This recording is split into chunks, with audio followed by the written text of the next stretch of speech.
예. 저 시간에 의해서 근로상권 단결권이 있죠. 내용은 어렵지는 않아요. 예, 우리 결사의 자유하고 결사의 자유는 개인한테 부여되어 있는 거죠. 그래서 일반 국민한테 부여 있는 그 자유권적 기본. 뭐 우리 동창회를 만든다든가 법인을 만든다든가 이런 결사의 자유죠. 그래서 결사에 참여하지 않을 권리도 포함되어 있지만은 단결권은 그렇잖아요. 노동자 같은 경우는 우리가 유니언시합 같은 규정이 있죠. 노동자 3분의 2 이상에 가입되어 있는 조합이 있을 경우에 근로 채용 단계에서 유니언시합 적용이 되는 케이스도 있거든요.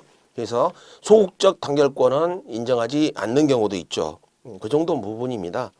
그래서 조합 활동의 활동 부분은 뭐예요? 조합 활동은 단체 행동은 우리가 행동하게 되면 쟁행위만 얘기하는데, 쟁행위 외에도 정당한 조합 활동도 존재를 하잖아요. 조합원들끼리 뭐 회의를 한다든가, 조합 규정상의 어떤 임원 선정을 한다든가 이런 부분인데, 그래서 단결권 내용에 조합 활동에 단결권 권리가 포함되는가 하는 부분에 있어서 논의가 있는데, 뭐 다수설은 쟁후권에 포함된다. 쟁의 행위에 단결권, 조합 활동의 행위는 조합 활동 권리는 단결권 쪽이 아니고 행동권 쪽에 포함된다 이렇게 얘기를 하는 거예요. 시험 문제와 관련돼 가지고 우리가 하나 해야 되는데, 단결권 파트에서 소극적 단결권, 즉 노동조합에 참여하지 않을 권리가 존재하는가 하는 부분이죠. 그래서 그 부분은 헌재 판결 통설에서 부정되고 있다. 근데 이런 경우는 있죠. 특정 노조에 가입하게끔만 돼 있는 노조 일반에 가입만이 강조되는 일반적 단결 관계. 이게 내가 그 회사 내에 노동조합이 있었을 때 우리가 3분의 2 이상의 노동조합에 가입되는 경우에 가입되는 부분은 합헌이다. 합법이지만은 특정 노조에 가입을 강제하는 것은 위법이다. 이렇게 돼 있죠. 그 부분만 정리를 하시면 될 것 같아요. 유전시합과 관련된 부분이 우리 노동조합법 파트에 있는데, 사내의 모든 근로자가 반드시 노조에 가입하도록 하는 노조 가입 강제 제도가 우리나라도 있습니다. 유니언시합 제도가. 샵 제도에서는 클로즈샵, 오픈샵, 유니언샵 뭐 이런 게 있는데, 클로즈샵은 모든 근로자들이 조합에 가입을 해야 되고, 가입하지 않게 되면은 일단 근로 채용도 안 될 뿐더러 탈퇴했을 경우는 해고당합니다. 우리나라는 그런 클로즈샵 제도는 없죠. 그런데 유니언샵 제도에 있어서는 근로자 3분의 2 이상이 대표하고 있는 노동조합이 있다고 한다면 단체 노동조합이죠. 그 단체에 가입을 의무할 수 있게끔 한 조항이 있어요. 조건이 있죠. 3분의 2 이상 노동조합이 있었을 경우니까. 그리고 그런다고 해서 탈퇴한다고 해가지고 해고당하는 건 아니에요. 탈퇴한다고 해서 해고당하는 건 아니고, 우리나라 법상의 유니언시합 제도에서는 탈퇴 시 해고하는 것은 위법입니다. 그래서 유니언시합이 약간 변형된 내용이죠. 그래서 조합원의 노조 가입을 의무화시켜 있는 유니언시합 규정이 우리나라도 있다는 사실 알아두시고요. 보통 경우에 조합비하고 관련돼 있죠. 조합원들은 당연히 조합비를 내겠죠. 그래서 임금에서 일부 공제를 합니다. 각근세 공제하듯이. 그런데 비조합원이 조합비를 납부한 경우에는 어떤 것인가? 조합원도 아닌데 비조합원이 조합비를 납부를 해요. 이런 것이 연대금 지급 조항입니다. 그랬을 경우에 조합원의 일부 권리를 비조합원에게도 인정해주는 그런 제도거든요. 그래서 그런 거 연대금 지급 조항이라고 격차 조항이라는 게 있죠. 격차 조항은 조합원의 근로조건이라든가 권리 또는 비조합원의 근로조건이라든가 권리 이 부분에 있어서 격차를 두는 거죠. 이런 조항이 있는데 격차 조항은 무효다 이렇게 돼 있어요. 연대금 지급 조항에 대해서는 논란이 있습니다. 단체 교섭권은 뭐예요? 단체 교섭권은 이제 조합이 결성이 되게 되면은 사용자하고 교섭을 할 수가 있게 되겠죠. 그래서 단체 교섭을 하기 위해서 단결이 돼야 돼요. 단결권이 우선이 되고 단결이 된 뒤에 교섭이 되고 교섭이 파행됐을 경우, 교섭 결렬이 됐을 경우, 합의에 이르지 못했을 경우에 결국은 쟁행에 돌입을 하잖아요. 그래서 단체 교섭권이 노동 근로상권의 중립적 지위에 위치해 있다 이렇게 얘기를 합니다. 그래서 단체 교섭권의 주체는 누굴까 하는 얘기죠. 노동조합이다 이렇게 얘기하면 안 되고 근로자다 하면 해도 안 됩니다. 단체 교섭권의 주체는 노동조합의 대표 또는 노동조합으로부터 위임받은 자 이렇게 정리를 해야 돼요. 그래서 노동조합 위임받은 자, 노동조합이며 우리가 노동조합이라고 하지만은요 노동조합의 대표자다 이렇게 얘기하는 게 정확한 말이 되겠죠. 근데 뭐 노동조합이 대표성을 갖고 있다 하는 말은 틀린 말은 아니죠. 단체 교섭을 하는 과정에서의 민형사 면책부여 규정이라든가 또 단체 교섭권을 보장해주는 국가의 법률 제정 의무라든가 사용자의 입장에서는 단체 교섭을 해오는 노동조합에 대해서 그 교섭을 거부해서는 안 됩니다. 그래서 단체 교섭을 거부하거나 해태하는 행위는 부당 노동행위로 처벌이 되는 규정이 있어요. 그래서 근로상권은 이렇게 논의로 좀 보고 넘어갑시다. 단체 행동은 뭐예요? 드디어 쟁행에 돌입하는 것이죠. 그래서 쟁의를 아무나 하는 게 아니고 단체 교섭의 주체로 될 수 있는 자, 노동조합이 되겠죠. 그래서 아무 목적으로 다 하는 건 아니고요. 단체 교섭에 있어서는 노동조합법에서 또 설명이 되니까 그때 가서 또 하기로 하고 그 목적은 근로조건의 향상이에요. 그래서 노사 간의 자체적 교섭을 위해서 근로조건의 향상이라는 기본 목적을 가지고 있습니다. 그래서 정치적 목적이라든가 근로조건 향상과 관계없는 목적의 쟁의를 해서는 안 되는 거죠. 근데 단체 행동권에 돌입하기 위해서는 어떻게 돼요? 총회 결의를 받아야 돼요. 그래서 조합원 찬성 결의, 전체 조합원의 과반수 찬성을 받아서 쟁의행위에 돌입해야 되지 적법성이 인정이 됩니다. 그런다 해서 단체 행동을 뭐 하는 과정에서 기업 재산을 파괴한다든가 손상한다든가 이렇게 하게 되면은 사용자의 재산권을 침해하게 되는 거잖아요. 그래서 행동권을 인정을 하되 그런 불법적 파괴, 파손, 손상 행위는 인정하지 않습니다. 그래서 사용권은 사용자 재산권과 조화를 이루어야 된다 이렇게 표현이 되어 있죠. 방위사업체의 단체 행동도 좀 제한이 되어 있고 우리가 정규제라고 하는 일반 공무원법에서도 행동권은 좀 제한이 되고 있잖아요. 그래서 교섭과 단결은 인정이 되는데 주요 방산업체 같은 경우는 단체 행동권은 법률이 정한 바에서 제한 또는 인정하지 아니할 수 있다. 시험 문제 자주 나는 구절이에요. 그래서 근로상권이 제한되는 건 일반적 제한이 있는데 헌법상 제한이 있죠. 국가안전보장, 질서유지, 공공복리를 위해서 필요한 경우에 법률로서 제한할 수 있다. 그러나 본질적 내용은 침해할 수 없다. 이런 내용이 있고 관련 법을 보면은 긴급명령이라든가 비상계엄 제도가 우리 헌법상에 존재를 하죠. 이거에 있어서도 제한을 할 수 있습니다.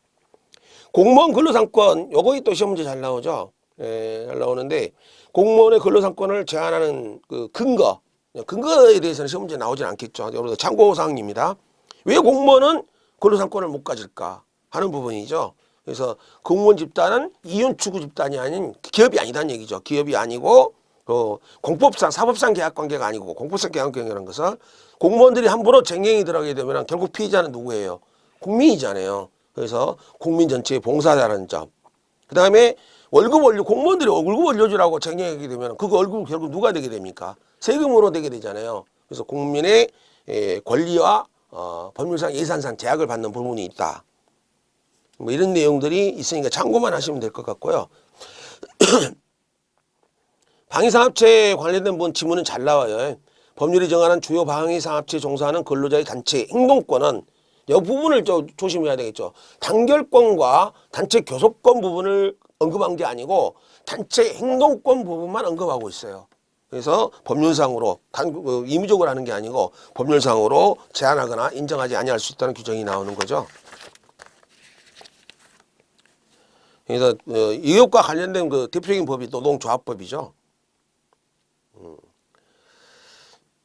그래서 방위산업체 그 주요 방위산업체가 어딘가 했더니만은 전력, 용수, 뭐 방산물자 생산하는 업무에 종사하는 자가 되는 것이고 공무원 노조에 대해서도 그 우리가 그 정리를 하고 넘어가야 돼요.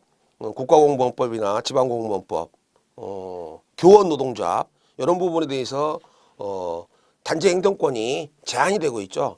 그런데 공무원들 중에서 현실적 노무관계에 종사하는 자 해가지고 예를 들자면은 우리 정통부죠. 정보통신부 같은 경우에 현실적 노무관계에 종사하는 근로를 제공하는데 일반 공무원들 근로하고 좀 다르죠. 그런 케이스에서는 쟁행위가 또 인정이 돼요. 정치활동 금지. 사실상 농무에 종사하는 자는 근로상권을 갖는다. 그리고 전면적 금지 대상. 이런 거 이제 쉬운 문제로 나온다면 이것도 나오겠죠. 전면적 금지 대상 군인, 경찰, 소방관, 교도관 이런 쪽에서는 전면적 금지니까 해서는 안 됩니다. 근로상권. 상권이 저는 군인이 단결권 행사를 할 수가 없다는 얘기죠. 예. 그런 내용이고 그 다음에 이제 우리가 근로상권은 이렇게 지난 후에 노동조합법에서 한 번 더 나오니까 그때 좀 한 번 더 하기로 한 그 시간이 있어요. 이렇게 넘어가고요. 자, 근로자와 사용자의 개념이네요. 근로자와 사용자. 근로기준법상의 근로자가 일반 다른 부속 법령에서도 많이 인용이 됩니다. 그러나 단 하나 우리가 알아야 될 것은 노동조합법상의 근로자 개념과 근로기준법상의 근로자 개념이 좀 다르다는 부분이에요. 그래서 노동조합법상에서는 실업 중인 근로자도 노동조합의 단결권을 행사할 수 있는 경우가 있어요. 근로를 제공하는 자가 근로기준법에서는 근로자인데 근로를 제공하지 않는 자도 노동조합법에서는 폭넓게 근로자로 인정하는 부분은 차이점이 있어요.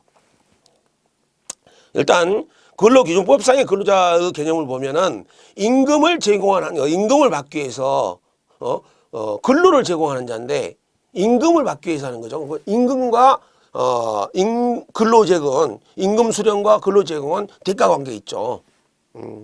그래서 직업 종류와는 무관하다.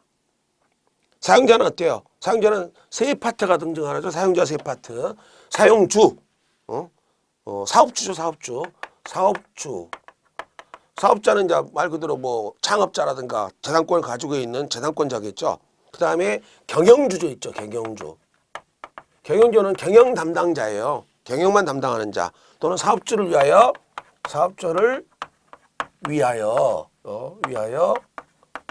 이제 물론 포괄적 위임을 받겠죠. 사업주를 위하여 행위하는 자 이렇게 세 가지를 정의를 해주고 있어요. 행위하는 자. 이 부분은 분명히 사용자가 맞아요. 근데 이 부분이 약간 강론에 들어가서 사용자로 볼 것인가 말 것인가 하는 그 판례들이 나옵니다. 예를 들어 전무이사급은 사용주를 위해서 사업주를 위하여 행위하는 자가 되거든요. 문제는 사용주로부터 지휘 감독을 받아가지고 개별적인 독자적인 지휘 감독 권한을 행사하지 못하는 자가 있다고 한다면은 명칭만 전무이지 실질적인 사용자가 될 수가 없다는 거죠. 이런 것들 약 구분할 필요는 있고 근로는 정신노동과 육체노동 이 부분 어렵진 않죠. 다 얘기하고 근로계약이라고 하는 것은 근로자와 사용자가 체결한 계약인데 임금을 지급하는 내용이 들어있어야 되겠죠. 물론 근로계약 내용 중에서는 임금, 소정, 근로시간, 휴가, 주일, 연차휴금, 휴가 뭐 이런 것들 등등 많이 들어있어요. 근로계약은 내용에 명시돼야 될 내용들, 서명 교부돼야 될 내용이 있는데 그런 것들이 맺어진 계약을 근로계약이라고 말을 하겠죠. 임금은 그게 월급이라고 돼 있던 임금이라고 돼 있던 봉급이라고 돼 있던 어떤 형태가 됐던 일체의 금품을 말한다. 이렇게 정의가 되어 있습니다. 근로자의 판단 기준 요소가 여러분 교재 23페이지에 있죠. 직업 종류는 불문한다 했으니까 이 부분에 이제 중요한 부분이 나와요. 근로 형태상에 있어서 일용직 근로자든 단시간 근로자든 기간제 근로자든 기간의 정함이 있는 그 근로자, 기간제 근로자, 단시간 근로자라고 하는 것은 어때요? 일반 통상 근로자들에 비해서 근로시간이 더 짧은 자, 일용직 근로자, 일용직 근로자는 근로계약에 있는데 일반적인 뭐 주일이라든가 연차유급휴가 대상이 아닌 케이스가 있어요. 있는데 그런 케이스의 근로 형태와 관계없이 근로를 제공한다면 일단 근로자로 보는 거죠. 그런다 해서 근로를 제공하긴 했으나 임금이 오지 않는 자원봉사, 사회봉사 이런 케이스는 여기 보면 산업현장 체험합숙 등이 있잖아요. 임금 위의 목적으로 일은 해주는데 봉사자들이 근로자가 될 수는 없죠. 우리가 그 근로자로 판단하는 내용 중에서 보게 되면은 근로자로 판단하는 내용 중에 우리가 좀 알아둘 것이 뭐냐면은 수련 전공이 수련 기간이죠. 수습 기간이에요. 수련 전공이 또는 불법 체류자, 불법 체류 근로자도 오케이 인정이 됩니다. 위탁 실습생도 넣는다고 되어 있죠. 위탁 실습생. 위탁 실습생이라는 게 대표적인 게 우리 그 사회적 문제가 됐던 고등학교 산업체 고등학교 재학 중이던 애들이 3학년이 되게 되면 어때요? 2학년 마칠 때 되면은 현장 실습이라는 이유로 위탁 실습을 하죠. 근데 월급 받아요, 안 받아요? 그 사람들. 그 학생들이 월급 받잖아요. 그래서 근로자입니다. 근로를 제공하는 자라고 하되 프리랜서 개념이 아니고 근로적인 프리랜서 개념이고 사용자로부터 지휘 감독을 받는 종속 관계에 있는 자가 하나의 그 판단 근거가 됩니다. 실질적 종속 관계에서 근무 노무를 제공하는 자예요. 근로기준법에서 노동자의 개념을 그대로 따라 쓰는 것은 뭐 있어요? 기간제법, 파견법, 산업안전보건법, 최저임금법 그냥 따라 쓰죠. 실업자는 과연 근로자에 포함이 될 건가 하는 얘기죠. 실업자는 근로기준법에서 근로자로 포함이 안 됩니다. 실업자는 노동조합법에서는 해고 노동자, 즉 실업 중에 있는 노동자라 하더라도 노동위원회 구제명령 신청을 해갖고 대기 중인 자라든가 또는 단결권 행사를 위해서 조합 가입을 하려는 자들은 넓은 의미에서 근로자가 돼요.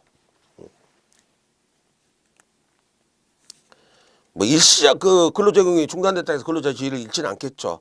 뭐 휴직, 휴가, 휴업, 파업 참가 이 사람들은 근로 지위는 그대로 갖는 거죠. 일만 안 했을 뿐이지. 그러면 근로를 제공하는 자가 근로자라 했으니까 휴업 중인 자, 휴가 중인 자, 휴직 중인 자, 파업 참가 중에 근로를 제공하지 않으면 그 시간 동안은 근로자가 아니냐. 그렇지 않다는 얘기죠. 일시적 근로 제공이 없다 하더라도 근로자의 지위를 유지한다. 자, 임원의 근로자성이 나와 있죠. 임원의 경우에 일단 임원이면 전무 상무급이 되겠죠. 그런데 일반적인 경우에 사용자라고 취급이 되겠지만은 내용을 따져가지고 매일 출근 의무를 가지고 있고 또 사용자의 지휘 감독에서 근로를 제공하고 있고 또 거기에 따라서 월급을 받습니다. 임금을 받습니다. 이런 관계에 있다면은 그 명칭이 전무든 상무든 부장이든 관계없이 일단 근로자로 보는 것이죠. 그래서 전무 상무가 사용자의 지위를 갖기 위해서는 사용자로부터 포괄적 이임을 받아가지고 근로자들을 지휘 감독할 수 있는 지위에 와야 돼요. 그 위치에 있는가 없는가를 구분을 해줘야 됩니다. 그다음에 특수 형태 근로 종사자라는 게 있죠. 대표적인 경우가 이런 게 이 케이스예요. 특수 형태 근로자 중에서 보험 설계사 같은 경우는 근로자 이게 그 판례상으로 좀 얘기가 되는데 골프장의 캐디 이런 것들이 이제 재판은 판례로 많이 나와 있죠.